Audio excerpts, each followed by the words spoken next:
Maintenant, le débat est ouvert et si vous avez des questions à poser, n'hésitez pas. Filiale de la CDG, Jeunesse et Développement.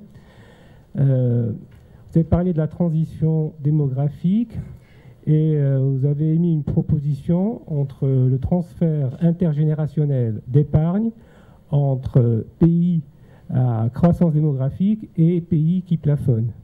Est-ce que vous pouvez nous donner un peu plus d'explications ? Proximité du micro.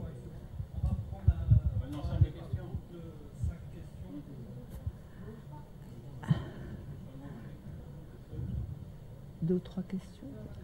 Je profite de la proximité du micro. Je vous remercie pour cette brillante prestation.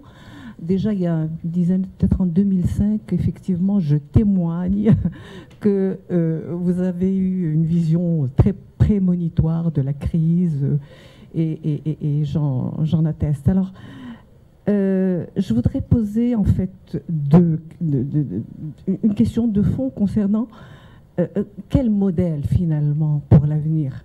Est-ce que vous avez de votre exposé, il se dégage qu'une problématique en termes de développement humain serait peut-être beaucoup plus pertinente comme vision de sortie de la crise.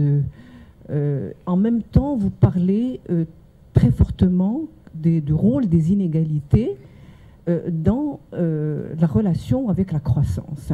Et ça, effectivement, c'est un discours qui est à la fois ancien pour les économistes. Les pères fondateurs de l'économie l'ont déjà dit depuis très longtemps. Le keynésianisme l'a dit également. Mais en même temps, on revient en force sur le rôle des inégalités dans les institutions internationales, etc. Est-ce que vous pouvez préciser un petit peu pourquoi ce nouveau discours, ça on le sait, et pourquoi, et quelle différence avec l'ancien discours? Troisième petite question, c'est concernant la Grèce. Est-ce que, bon, on connaît tous ce qui se passe au niveau de la Grèce, ça n'a pas été évoqué, mais est-ce que ça constitue finalement une petite, une espèce de marge qui s'ouvre, et quelle perspective qu'il est dans ce bras de fer, et on voit aussi maintenant l'Espagne qui émerge aussi. Et donc, j'aimerais bien que vous nous donniez des précisions là-dessus. Merci. On est vraiment entré dans une situation qu'on n'avait pour l'instant pas connue, hein, je veux dire, dans l'histoire, disons depuis le capitalisme classique, c'est-à-dire depuis le milieu des années du 19e siècle.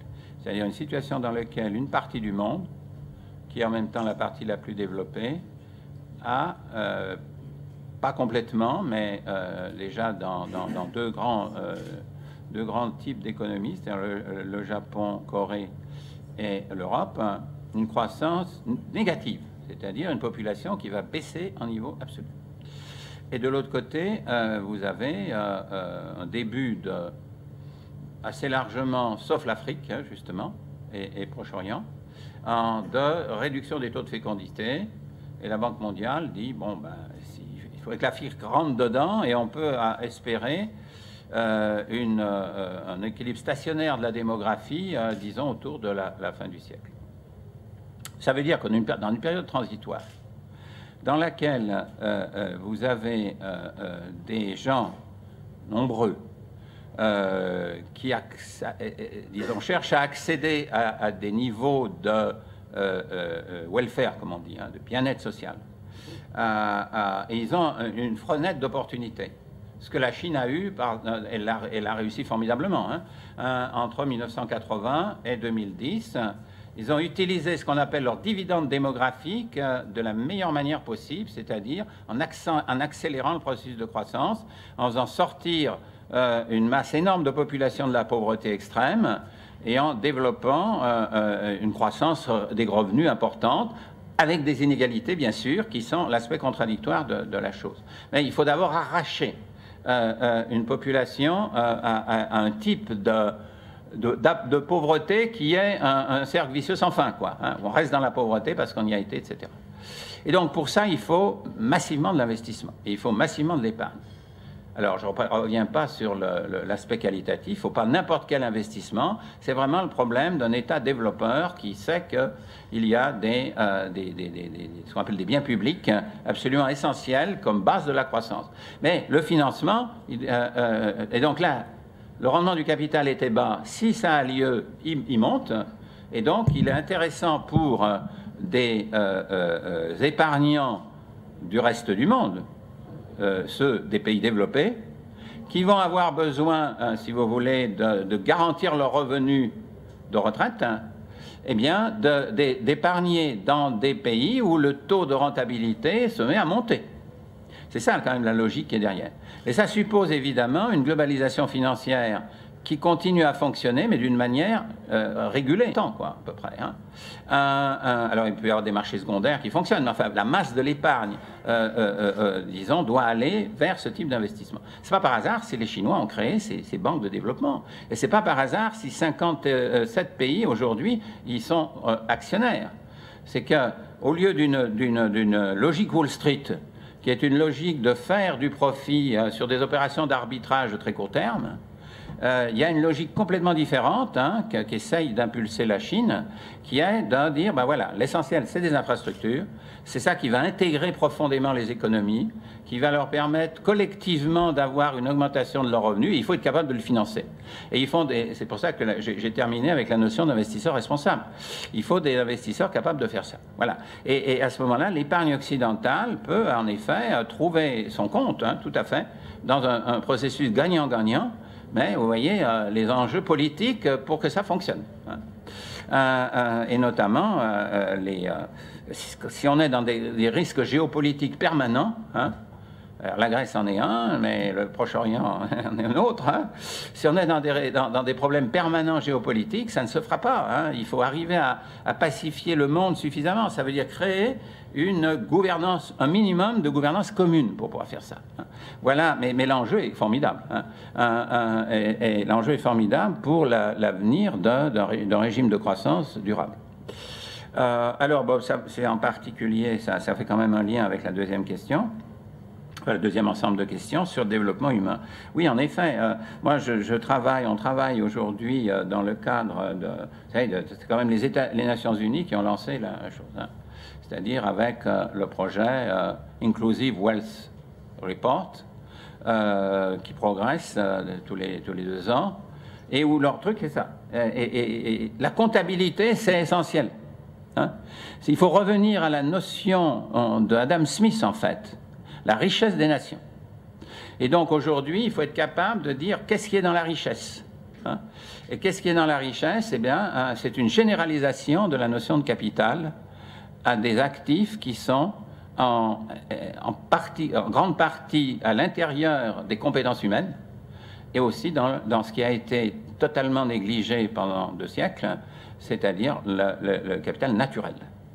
Et ces formes de capital-là peuvent apporter des bases de croissance sur le reste du siècle, quoi, et en même temps être capable de, si vous voulez, circonscrire les menaces massives que nous avons vis-à-vis de l'environnement. C'est clair que le changement climatique, c'est pas, si vous voulez, une invention imaginaire. Et donc, en particulier, la conférence de Paris du mois de décembre est très importante, mais nous, où on se bat, c'est de dire elle ne sera importante que si la finance est mise dedans. Sans finance, on peut toujours faire des accords on a vu tous les accords qui ont depuis Kyoto, ils n'en servaient à rien, je veux dire. Ils n'en servaient à rien parce qu'on ne prenait pas le problème où il fallait.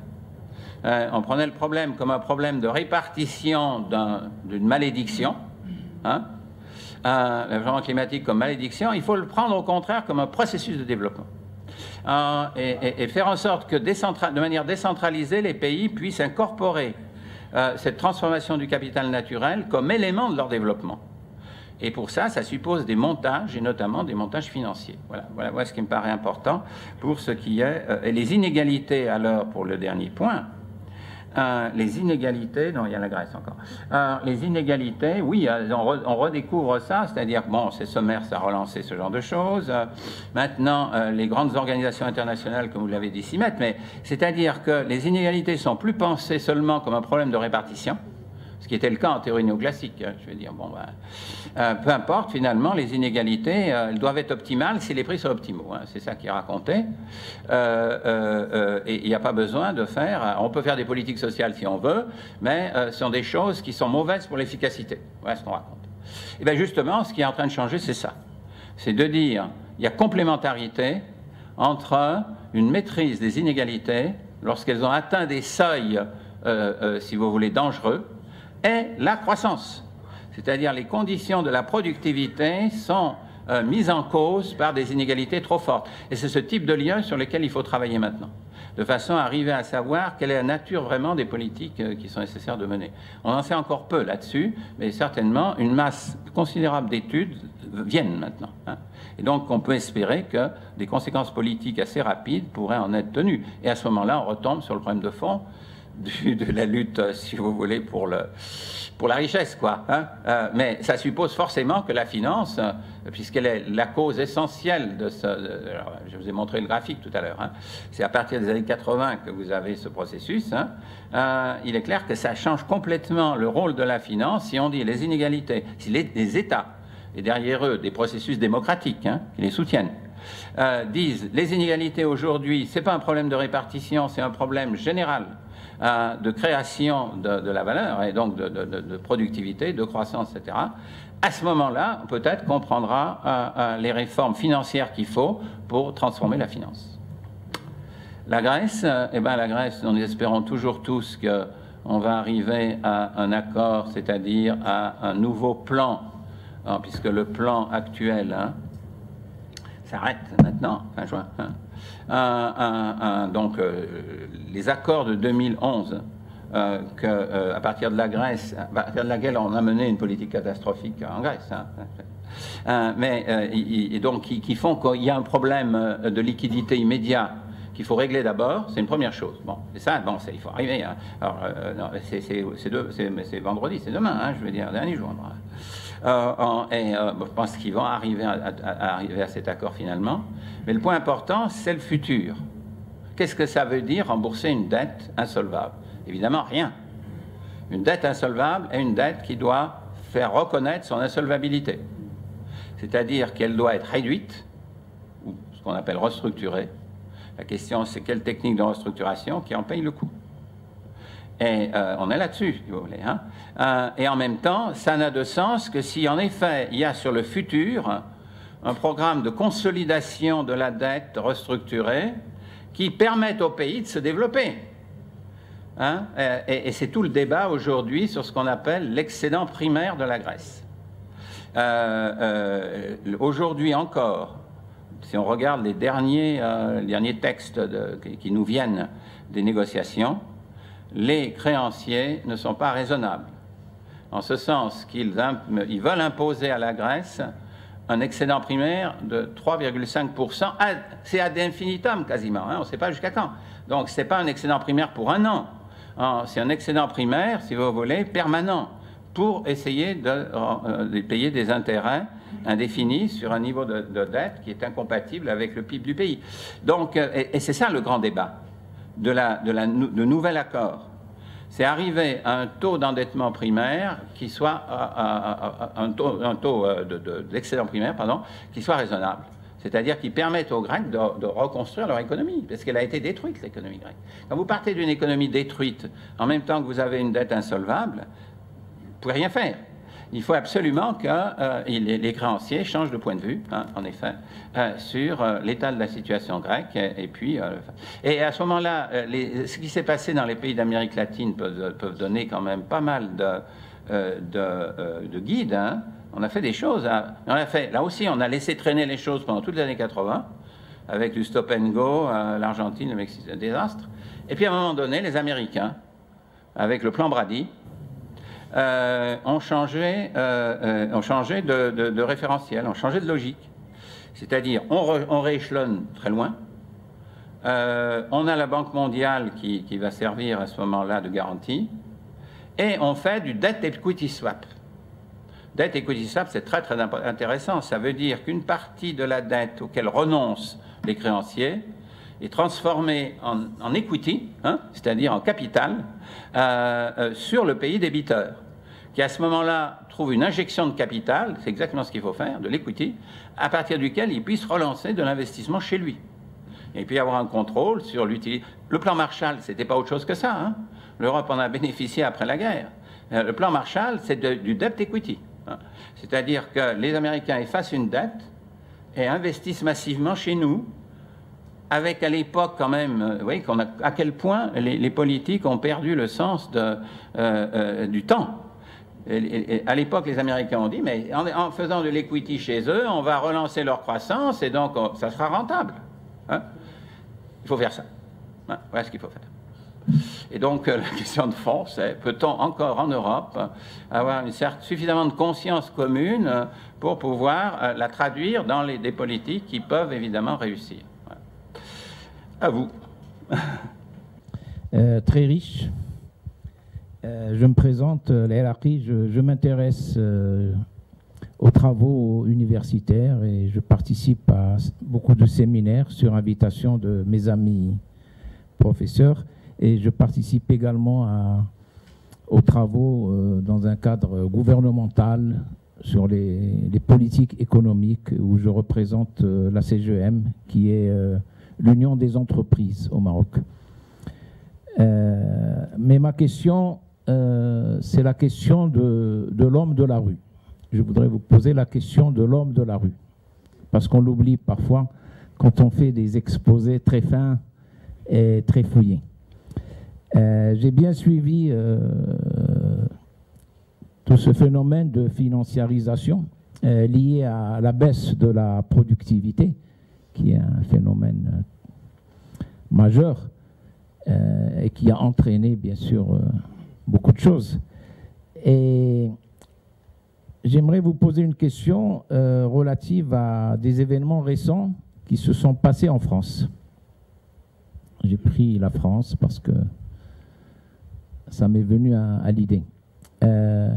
Le candidat François Hollande avait déclaré justement que la finance était responsable de beaucoup de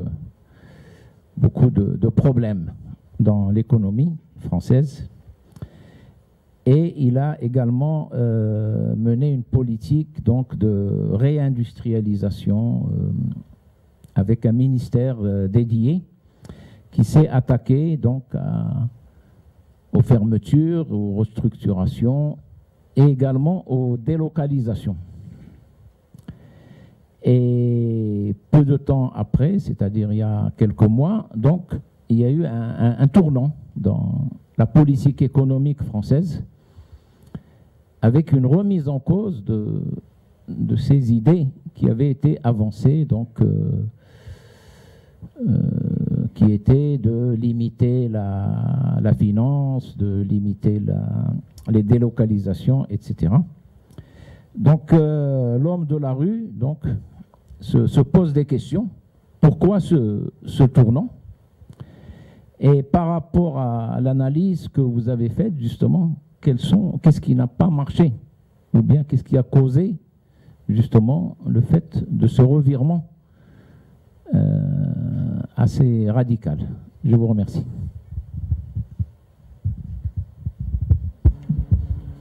Délicat. Délicat. Ah oui, pardon. C'est comme vous voulez répondre.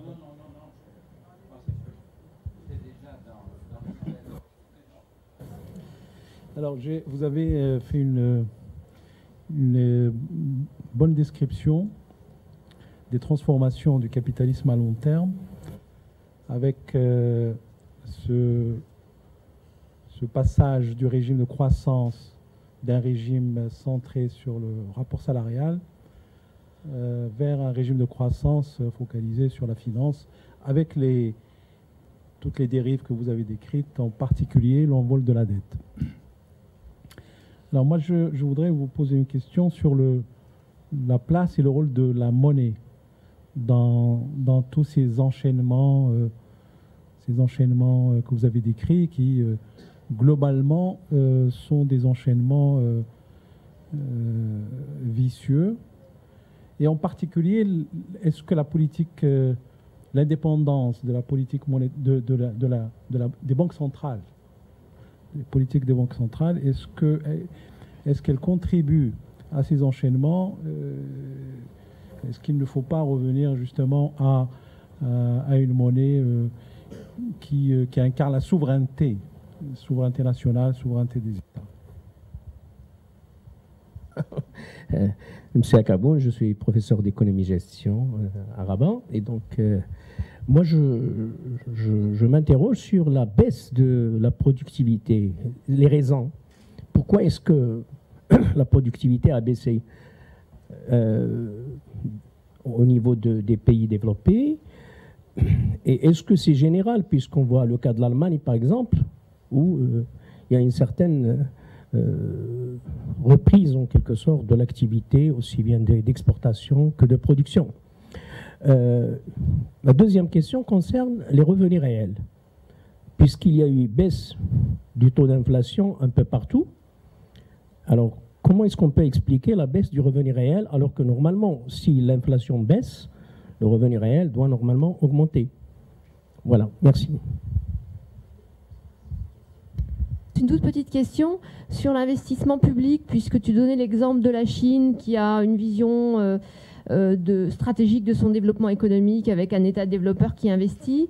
En même temps, on voit dans certains territoires du surinvestissement ou des bulles immobilières. Donc, est-ce que tu peux nous en dire un petit peu plus là-dessus?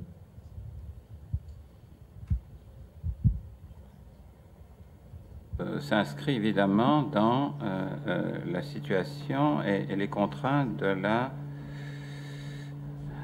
l'Europe et de la zone euro. Donc, comment dire, ce qui avait été un discours politique qui a servi à l'élection était assez déconnecté de ces types de contraintes-là. Parce que de nombreuses difficultés qui sont communes, évidemment, et dépendraient d'une avancée dans la réponse aux questions communes, c'est-à-dire le fait que l'Europe manque d'une politique macroéconomique capable de soutenir à court terme, je parle pour court terme, une croissance suffisante, ce que les Américains ont fait, les Anglais ont fait, du fait, et ça va évidemment avec la monnaie, du fait que dans une situation de crise massive, avec crise systémique et tout ce qui s'est passé, l'indépendance entre banque centrale et État n'est plus possible. Elle doit donc être levée, c'est ce qu'on appelle les politiques non conventionnelles. La Banque centrale met la dette publique hors marché en évitant les stress de liquidité sur la finance. C'est le contraire de ce qui s'est passé en Europe après 2010, après la crise grecque. Vous avez une partie de l'Europe a eu des taux d'intérêt qui se sont envolés, créant finalement le phénomène de boule de neige ingérable. D'où on a été obligé de créer, en catastrophe, une nouvelle union budgétaire. Bon. Mais vous voyez, donc l'Europe n'a pas eu, depuis le début de la crise, une politique cohérente. Ce qui se retrouve évidemment dans chacun de ces pays. Ça, c'est le premier aspect. Et donc, finalement, c'est les limites par l'incapacité, alors pour le coup politique de la France, de pouvoir faire bouger les lignes par rapport si vous voulez, au bloc germanique. Lequel bloc germanique est dangereux, pourquoi? Parce qu'il n'a pas la vision du leadership.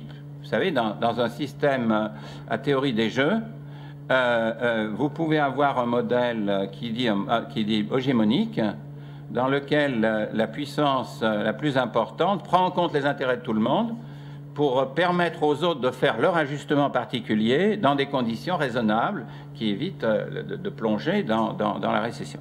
Mais l'Allemagne se pense comme la Suisse. Elle ne veut absolument pas assumer le leadership européen, jusqu'ici en tout cas. Sauf dans les périodes vraiment où on est menacé d'existence, ce qui a été le cas lorsqu'ils ont accepté l'union bancaire, et encore avec des restrictions. Mais donc voilà, donc donc la France n'a pas pu faire bouger ces lignes-là, ou n'a pas voulu, j'en sais rien. Mais une association des pays qui avaient des problèmes communs, Italie, Espagne et France, pouvait faire quelque chose peut-être.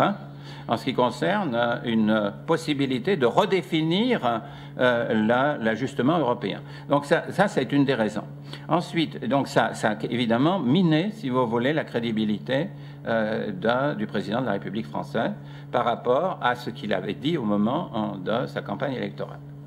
L'autre élément, c'est la manière d'avoir pensé, et là aussi on est sur des tensions, des contraintes très fortes, penser le problème de réindustrialisation. Tout a été finalement pensé sous l'angle il faut réduire les coûts salariaux. Hein, et on s'y est mis dans le cadre, si vous voulez, de la Commission européenne, dans le cadre de l'idéologie de base qui existait. Et qui était déjà engagé dans les pays d'Europe du Sud. Et donc, on s'est dit, ben voilà, on n'a plus le change, et donc il faut faire baisser les salaires pour pouvoir retrouver un taux de change réel compétitif. Hein. Et donc, chaque pays, forcément, en accroît ses oppositions respectives, on les met les uns contre les autres, en menant des politiques avant on appelait ça la dévaluation compétitive dans le cas d'échanges flottants, mais maintenant c'est la baisse des salaires compétitifs. Hein. Et donc la France s'est trouvée engagée là-dedans, hein, à tous les coups. Qu'est-ce qui restait? Parce que ça a commencé à créer les problèmes d'industries qui ont fermé, d'entreprises qui ont fermé. Ce qui fait que Montebourg, qui a une certaine vision, même s'il est peut-être un peu confuse, de ce que c'est que développement industriel, il a été complètement submergé par le fait de faire le pompier. Hein, c'est-à-dire d'essayer d'éviter les effets sociaux les pires des fermetures d'entreprises. Et donc, ça s'est passé comme ça. Et alors, les seuls éléments qui ont pu tenter d'être faits ont été très mauvais. C'est-à-dire, c'est le CICE. Hein. Le CICE, c'est un crédit pour la compétitivité donné aux entreprises. La plupart des économistes qui sont dans l'optique, si vous voulez, politique industrielle, etc., il ne faut surtout pas faire ça. Il ne faut pas distribuer de manière arroser toutes les entreprises du pays, y compris les commerces, les hôtels-restaurants, etc., du CICE. Il faut savoir où est la priorité, qui est de retrouver. Si vous pensez que la priorité est de retrouver une compétitivité industrielle, ce que vous affirmez, et on le voyait parce qu'on avait une réduction de la balance courante depuis déjà les années 2000, il faut concentrer le CICE avec des engagements d'entreprise, d'investir, de faire des choses, disons, de faire de l'innovation, etc. Et donc le faire conditionnel et identifier les domaines dans lesquels il pouvait être efficace. On a fait ça. Alors maintenant, on s'aperçoit que ça ne marche pas et puis ils veulent l'arrêter parce qu'on perd de l'argent pour rien. Ça n'a absolument rien fait, le CICE. Hein. Et les seuls emplois qu'on crée sont des emplois aidés. Hein. On ne crée plus d'emplois commerciaux. Voilà un peu la situation de la France, qui est en effet extrêmement délicate, dans la mesure où elle ne remet pas en cause ce que sont des politiques structurelles. Ce que j'ai essayé de dire à la fin, c'était ça. C'est définir des politiques structurelles qui soient autre chose que donner le label politique structurelle à des baisses de salaire. Et donc, voilà pourquoi les choses ont si mal marché, me semble-t-il. Mais il faut penser à l'interaction, hein, on est vraiment dans une interaction de le niveau européen et le niveau national extrêmement forte. Ensuite, alors, oui, le problème de la monnaie. Alors, je l'ai dit hein, déjà, l'indépendance des banques centrales, au sens où elle a existé, c'est-à-dire l'hypothèse que la monnaie, derrière l'indépendance de banque centrale, vous avez plusieurs possibilités, plusieurs choses. Vous avez la vision américaine, qui n'a jamais acheté l'idée, surtout avec Greenspan, que la monnaie était neutre et qu'il suffisait de donner une cible d'inflation et un mandat macroéconomique complet. Donc la première chose à faire, c'est de mettre toutes les banques centrales sous cette logique. Aujourd'hui, on le voit. Hein, parce que s'il y a quelque chose qui est sur le plan de la théorie monétaire, un échec fantastique du friedmanisme, de toute la théorie quantitative, c'est bien qu'on a eu une crise financière gigantesque dans une situation de très basse inflation et d'inflation stable. C'est-à-dire dans les conditions où, d'après la théorie standard, il ne peut pas y avoir de crise. Donc, normalement, il faut remettre la théorie monétaire en question. Bon, c'est bien l'objectif de mon prochain bouquin. Mais ceci étant, la question, elle est là. Hein. pour l'Europe, le mandat de la BCE n'est pas compatible avec le type d'économie dans lequel nous sommes. Donc c'est un problème de fond. Et ça veut pas dire, et donc il faut redéfinir la notion d'indépendance. Indépendance, ça veut dire que la Banque centrale est totalement maître de ses moyens et de ses objectifs de réalisation de sa mission. Donc sa mission doit être définie par le politique, hein. Comme aux États-Unis, il faut une charte de la Banque centrale qui dit elle doit s'occuper de la croissance, elle doit s'occuper des prix. Bon, hein. Elle doit s'occuper de la stabilité financière. La Banque centrale a maintenant 3 objectifs, quoi, hein. Et ça, il faut le prendre en compte. Et quand une banque centrale a 3 objectifs, il lui faut assez d'instruments et il lui faut un mandat, une mission pour définir ces objectifs. Ensuite, elle est indépendante sur le plan de la réalisation de l'objectif. Elle est contrôlée a posteriori par une entité souveraine. Ça, c'est crucial. Un Parlement, quelque chose. La relation entre la BCE et le Parlement européen n'est pas de cette nature.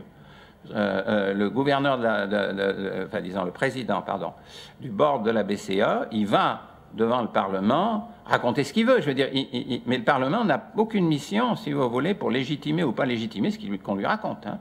Donc il y a une relation avec le Parlement qui est de courtoisie. Ce n'est pas une relation de hiérarchie d'un souverain qui est le politique vis-à-vis de la Banque centrale.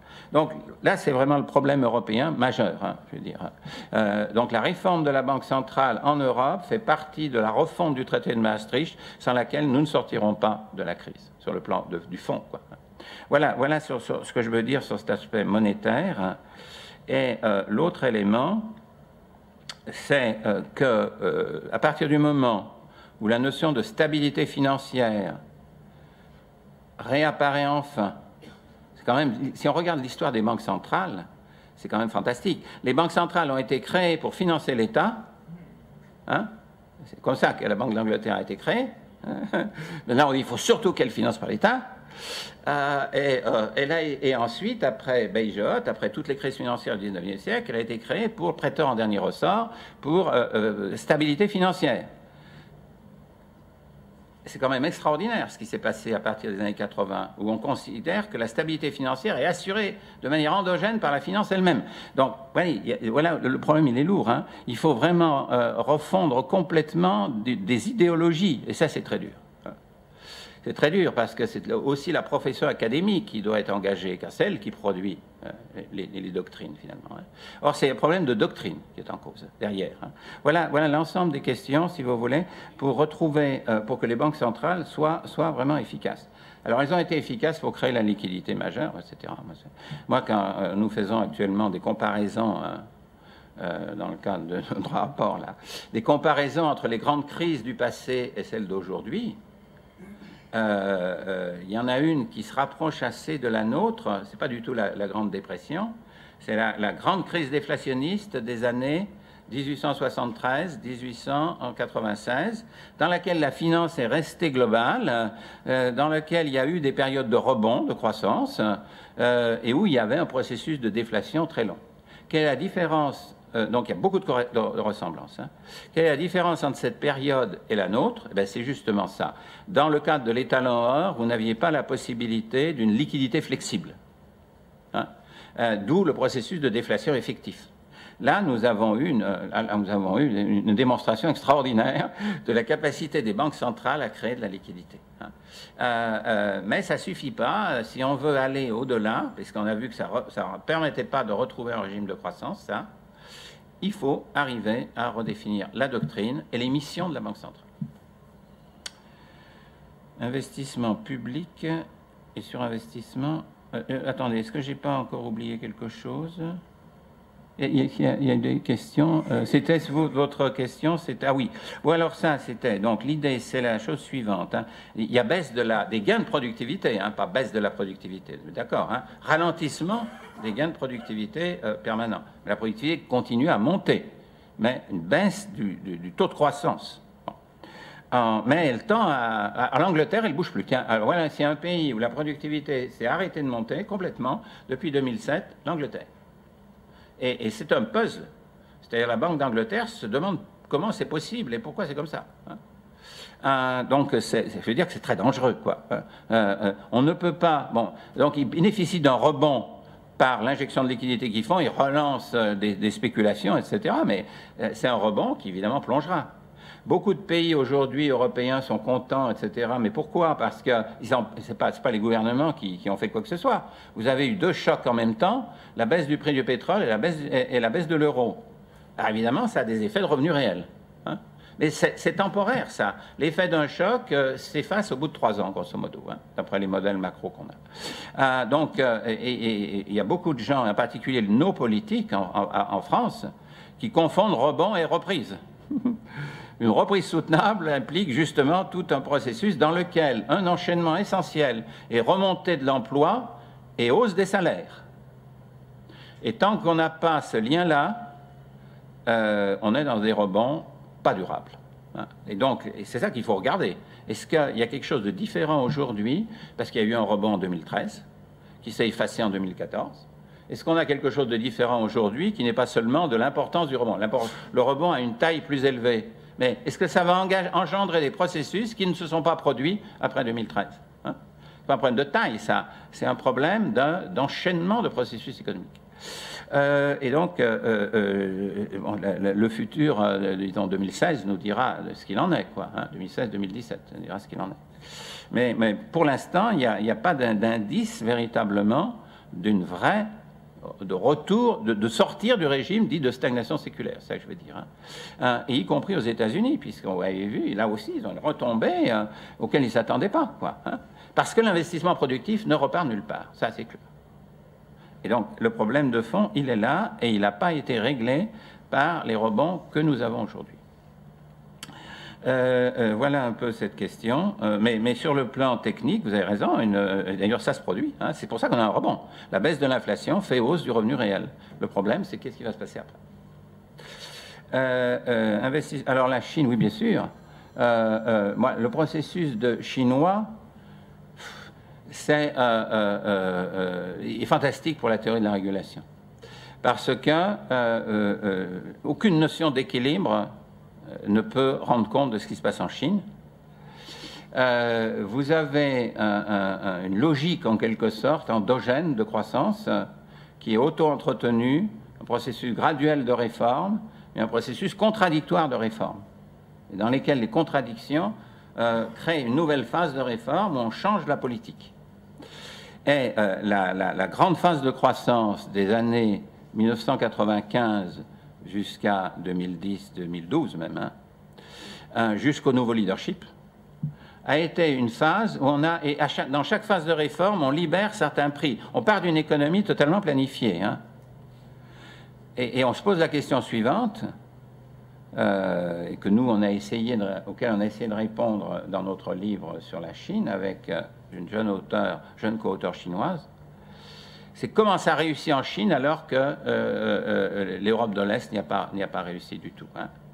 Elle a dû passer par Big Bang général, elle est sortie du régime dit socialiste. Pourquoi ça réussit en Chine et pas ailleurs? Parce qu'il y a un processus, si vous voulez, d'interaction du politique et de l'économique, et de la société civile, qui a une nature beaucoup plus profonde, et dans lequel il y a des mécanismes dans lesquels l'État voit, l'État central, si vous voulez, a des informations qu'il récupère de la société qui lui permet de voir où sont les contradictions. Mais quand vous avez une croissance à 10%, c'était pareil partout, hein, au Japon encore, c'est fait, vous ne pouvez pas avoir une croissance à 10% qui se tient pendant 30 ans sans engendrer des contradictions. Cette croissance-là ne peut pas être équilibrée. Donc ça, c'est une question de fond. Mais les raisons plus précises, c'est que la Chine a fait évidemment du progressif. Vous ne pouvez pas faire dans une économie à 1,3 milliard de gens une diversité énorme entre l'Est, qui est déjà développé, et l'Ouest, qui n'est même pas encore émergente, hein, et avec le besoin crucial que les Chinois ont toujours eu, et qui ont été les seuls à réaliser pendant l'Empire, c'est-à-dire maintenir l'unité de la nation dans un truc comme ça. Eh bien, il y a des contradictions qui sont modifiées. Et donc, ce que la Chine a fait, c'est développer, dans une première phase, libéraliser les prix industriels, les prix agricoles, pardon, ce qui a permis de rendre l'agriculture à la fois profitable pour les fermiers et rentable. comme en 1980, les fermiers faisaient encore 90% de la population, vous voyez, l'acceptation de la réforme a été fantastique, puisqu'elle concernait justement l'homme, pas l'homme de la rue, mais l'homme du champ, hein, c'est-à-dire la masse de la population. Et donc, ils ont libéré les prix agricoles. Et ils ont sorti de la planification agricole, quand les prix agricoles ont convergé vers le prix planifié, plus besoin de planification. Fantastique processus économique. Le deuxième, beaucoup plus difficile, c'est libéraliser les prix industriels, changer le comportement et la logique des entreprises. Mais ils l'ont fait, ça. Et ça a été, évidemment, amplifié par l'entrée dans l'OMC et l'arrivée massive des investissements étrangers. Résultat, une croissance très déséquilibrée avec d'énormes écarts de répartition. Bon. Mais surtout, ils n'ont pas libéralisé à cette époque les prix des facteurs de production. Donc une raison essentielle des distorsions et disons, des inégalités de toute nature, c'est le fait qu'on fait un développement massif de l'accumulation du capital avec des prix qui sont tordus partout, du travail, du capital, c'est-à-dire de la finance, taux d'intérêt extrêmement bas, par rapport à une croissance à 10%, vous voyez à peu près le gaspillage de ressources et surproduction que ça peut entraîner. Les prix de l'énergie beaucoup trop bas, de l'eau, etc., disons des ressources naturelles. Et c'est tout l'enjeu de la phase de la réforme actuelle, c'est celui-là. Libéralisation des prix, des facteurs de production de toute nature. Et entrer dans cette idée, ce qui compte maintenant, c'est la croissance qualitative. Et pour ça, il faut appeler capital ce que l'on gaspillait jusque-là. Et donc, c'est la réforme des prix qui est si vous voulez, si vous prenez les fameuses directives de novembre 2013, après le changement de leadership. Un changement de leadership en Chine, c'est un changement d'optique sur la nature de la réforme et sur l'évolution de la réforme. Donc, un nouveau leadership, la réforme va dans une nouvelle phase, par conséquent. Et c'est ça, ce qu'ils sont en train de faire, c'est d'essayer de libéraliser les prix des facteurs de production.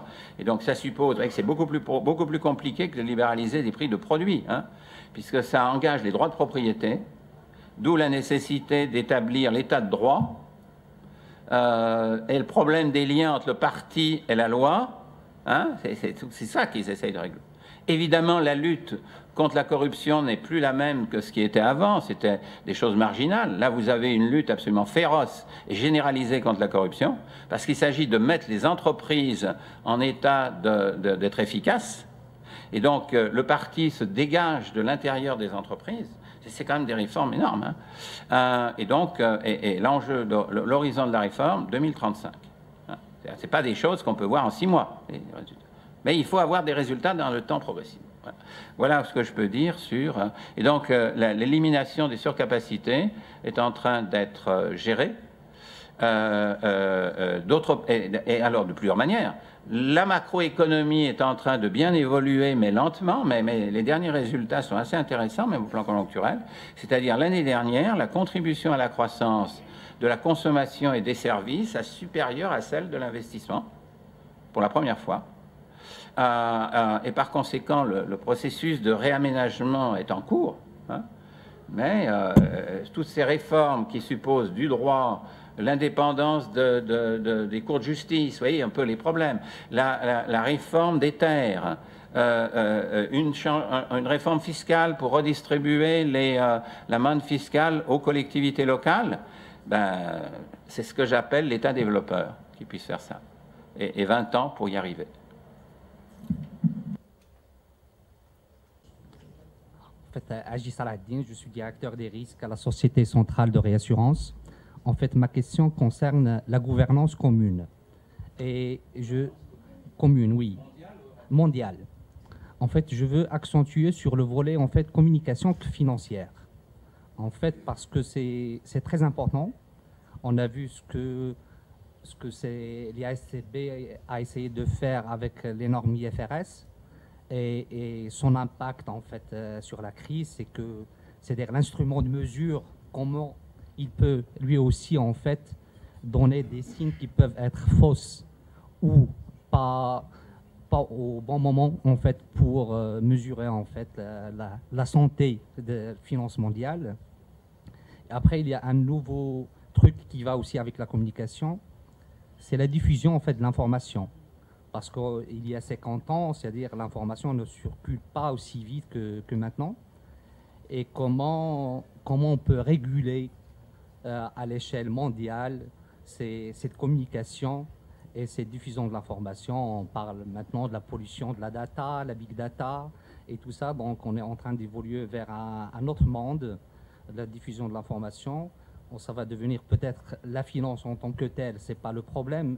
C'est on arrive à bien gouverner toutes les limites de son fonctionnement. Mais là, on rentre dans un monde où c'est très difficile de contrôler. Il y a aussi sur la partie, en fait, je fais allusion au speed trading, en fait, comment on traite ces informations d'une manière très vite, sans prendre du recul. Et donc là, le régulateur, en fait, international, qu'est-ce qu'il pourra faire sur ce volet-là? Merci professeur, et je voudrais aussi me remercier les organisateurs pour cette conférence.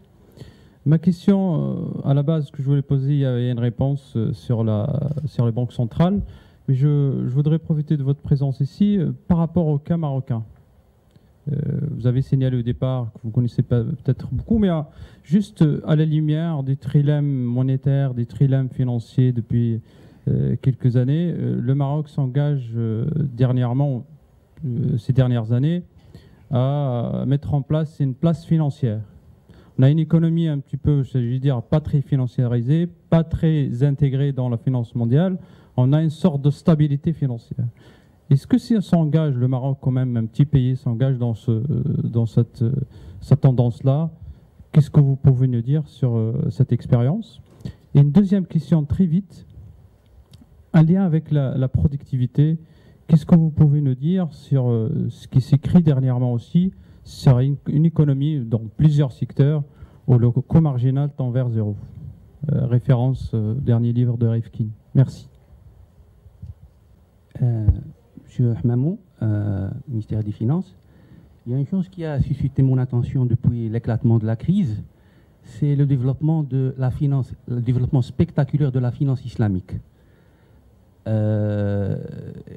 Est-ce que ce développement, à votre avis, traduit quelque part qu'il y a une prise de conscience que quelque part des solutions alternatives à ce régime de croissance financiarisée se trouvent un peu quelques éléments de réponse se trouvent un peu dans la finance islamique.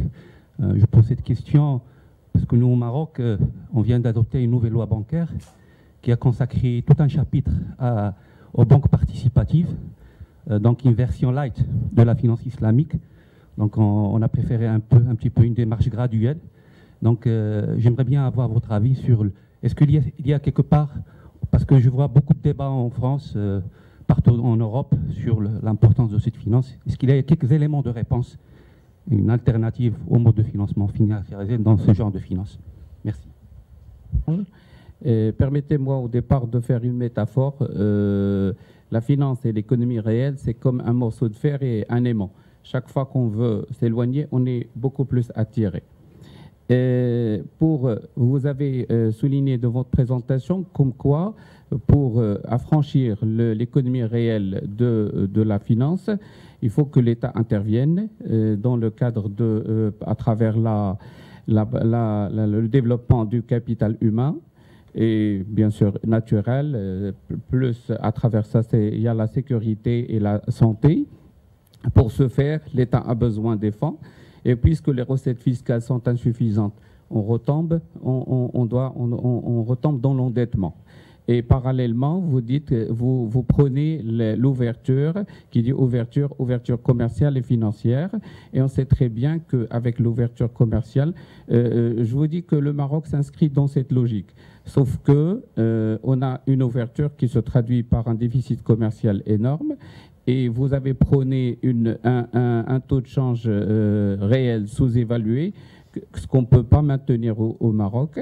Et en plus, vous dites la solution à tout cela, c'est l'investissement rentable et l'orientation des fonds vers les investissements rentables. Quelle marge de manœuvre a un pays comme le Maroc qui ne peut pas garder un taux de change sous-évalué et qui, pour l'investissement rentable, n'a pas une grande marge, surtout que les fonds arabes qui entrent au Maroc sont destinés principalement au secteur immobilier. Et merci. Sur des questions pareilles, hein. Surtout dans des économies que je ne connais pas. Prenons donc les choses dans l'ordre sur le fait que les accélérations des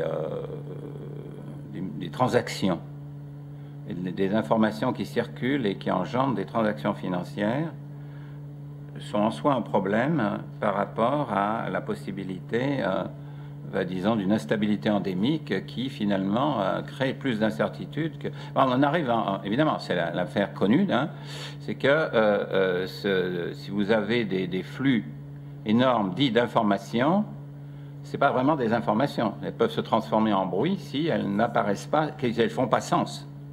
Et tout le problème, il est là, hein, dans ce qui se passe, et en particulier, quel est le sens par rapport à l'intérêt social, des transactions à la microseconde, des arbitrages et, disons, d'acteurs financiers qui sont focalisés à faire ça.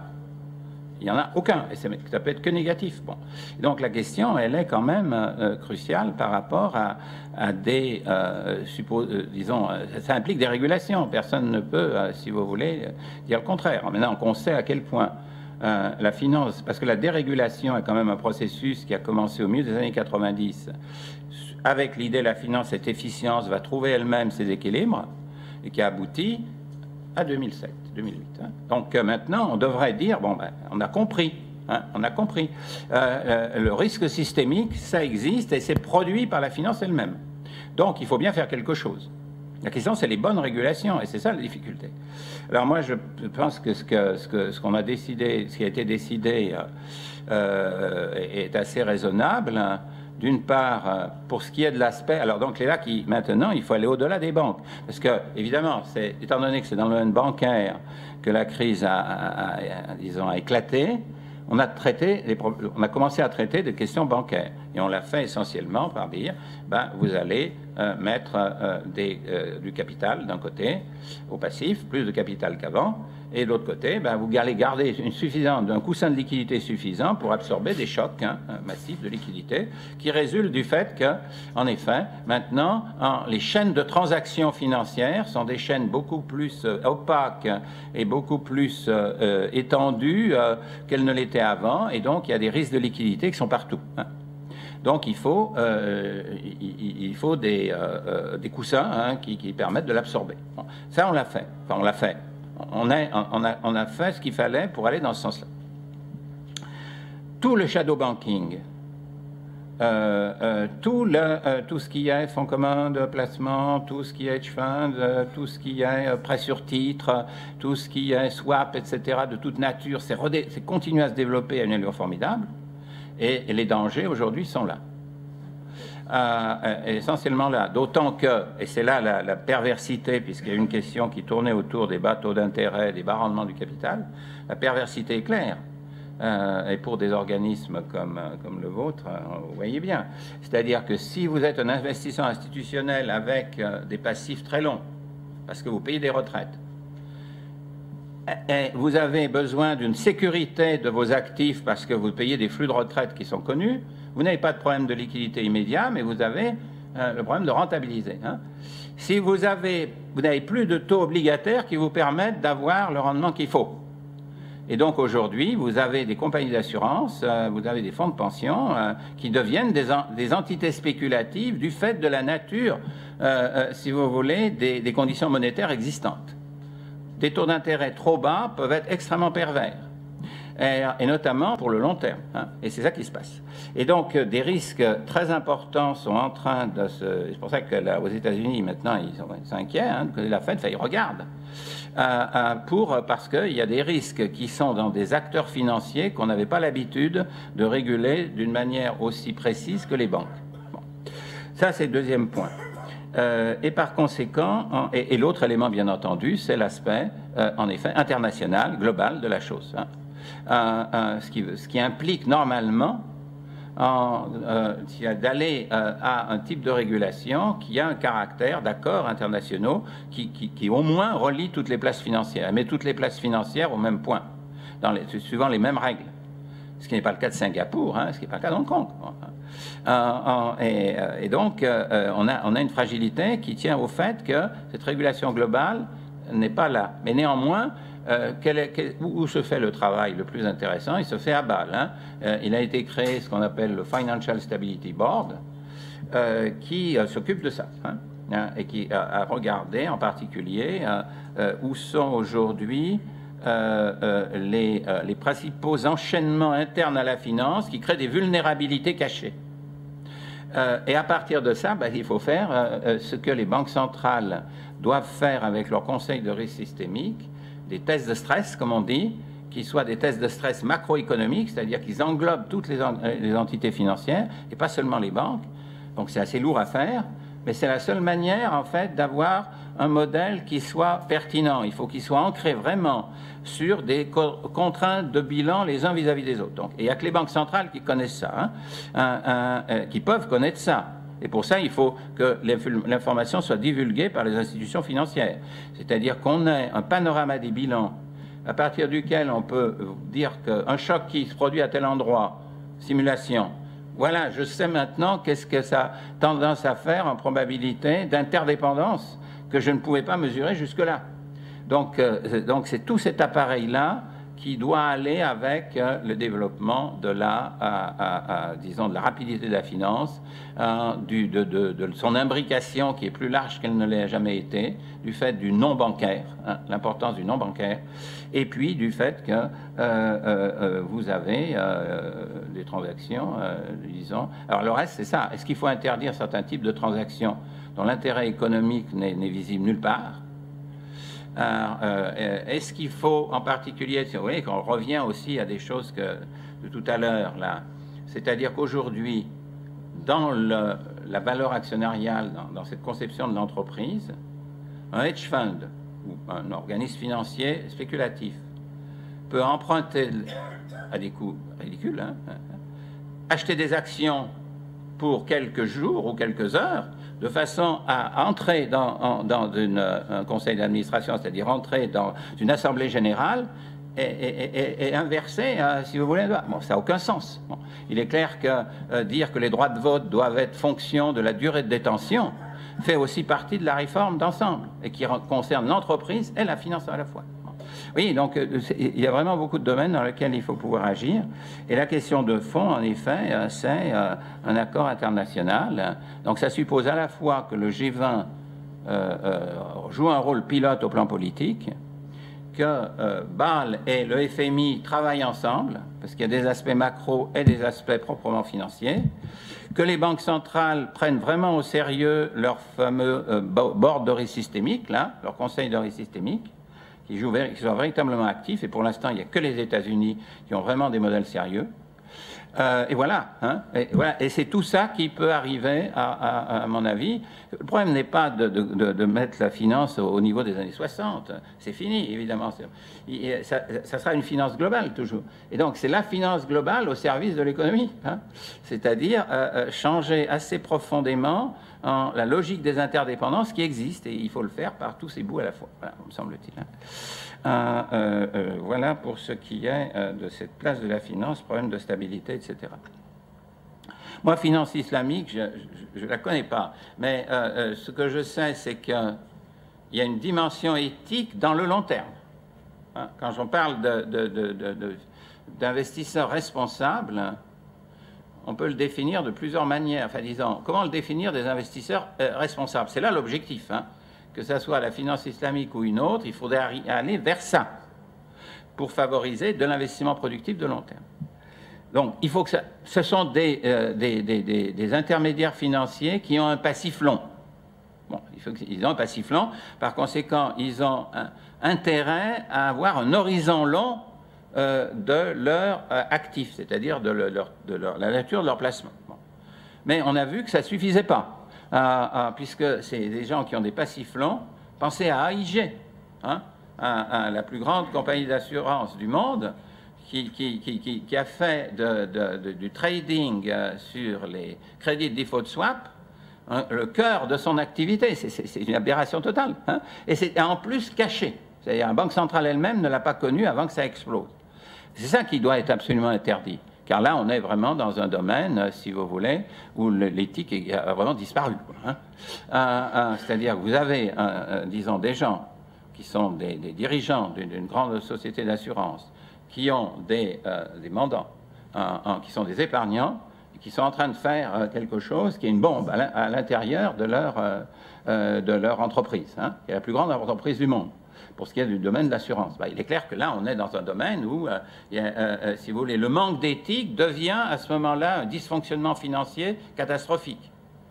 Donc, alors, si la finance islamique fait, disons, introduit, si vous voulez, dans sa logique et dans ses modes de gouvernance de l'éthique, ça, c'est tout à fait, évidemment, très positif. C'est comme ça que je peux le dire, parce que moi, je ne sais pas ce que ça veut dire, comment on fait pour en dire l'intérêt pur n'est pas acceptable.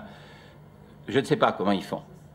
Mais tout ce que je sais, c'est qu'à l'époque où la chrétienté avait également interdit l'intérêt, eh bien, les banques d'affaires, si vous voulez, italiennes, avaient été très bien capables de le contourner. Tout le problème de la finance, c'est cette capacité à contourner les règles. Si ce sont des règles de dire, voilà, ça, il ne faut pas le faire, etc. Ça a été, ils l'ont fait par le change, ils ont incorporé le taux d'intérêt dans autre chose, mais en réalité, ils étaient une banque. Voilà le problème, je veux dire. Mais moi, sachant pas ce qu'est la finance islamique, d'une manière technique, je ne peux pas aller plus loin. Dernière question. Dernière question, pour un pays comme le Maroc, etc., que faut-il faire? Bon, moi je vous dirais, donc, il me semble que toute la question, elle est autour de l'Europe. Hein. C'est ça tout le problème, c'est que vous n'avez pas la réponse chez vous, comme chaque pays européen n'a pas la réponse chez lui. C'est-à-dire que l'Europe est normalement une région du monde qui doit être dans un monde qui devient plus multipolaire, un pôle, et un pôle d'attraction qui va bien au-delà de ce qu'est l'Europe de la zone euro aujourd'hui. Hein. Pôle d'attraction en particulier sur la Méditerranée, pôle d'attraction sur le Proche-Orient. Ouais, c'est clair que l'Europe a vocation à être un pôle de ce type. Et par conséquent, on doit à ce moment-là pouvoir penser au mode d'intégration d'un certain nombre d'économies très proches de l'Europe, déjà avec des liens considérables en plus, hein, on s'appuie sur quelque chose, c'est pas des économies fermées justement, qui évidemment on trouverait à ce moment-là un espace suffisamment stable de régulation pour pouvoir mener une politique de développement sans mener ces politiques que les Asiatiques ont été capables de faire, en effet, c'est-à-dire dans des périodes plus ou moins difficiles, par l'intermédiaire de la capacité de pouvoir gérer leur monnaie. L'autre élément, c'est l'épargne interne. Qu'est-ce que c'est que faire une place financière si on n'a pas des intermédiaires financiers? Je ne sais pas, hein, mais il faut des intermédiaires financiers intérieurs robustes. Vraiment robuste. Sinon, une place financière peut être là aussi une bombe, hein, c'est-à-dire un processus d'entrée-sortie de capitaux étrangers, hot money, extrêmement dangereux. Hein. Donc, il faut avoir construit sa régulation financière, le rôle de ses autorités, et avoir des institutions capables de stabiliser les prix dans des périodes de fluctuation, de variation, de volatilité, qui soient assez considérables pour qu'une place financière puisse avoir un intérêt positif. Hein. Voilà ce que je peux dire là-dessus, sur le problème des places financières. Mais logique d'ouverture, bon, vous êtes un pays ouvert, hein, de toutes les manières. La question, elle est vraiment ce problème de l'intégration européenne, on l'a tous. Et vous voyez que ce n'est pas seulement l'Europe au sens strict du terme qui a ce problème, quoi. Et si on résout ce problème-là, et si vous avez un modèle de développement européen, il faut que l'Europe produise un modèle de développement. À ce moment-là, il y a des possibilités d'intégration formidables. Voilà.